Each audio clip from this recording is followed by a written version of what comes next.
Hello friends, welcome to my channel.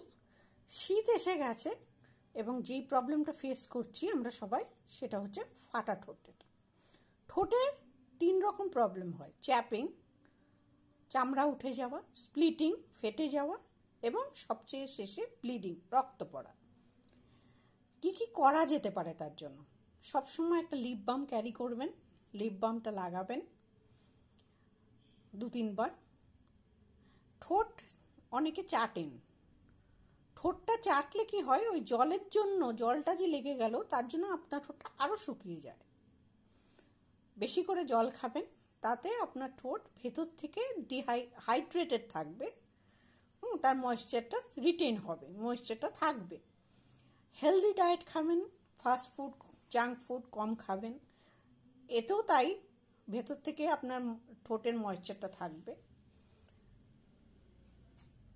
এছাড়া হচ্ছে ঠোঁটের মেকআপ, লিপ মেকআপ সবসময় রিমুভ করবেন, সরাবেন। এসেনশিয়ালস অফ লিপ কেয়ার 2টো পার্ট থাকে: এক্সফোলিয়েশন আর ডেড সেল ওঠানো, আর হচ্ছে ময়েশ্চারাইজ।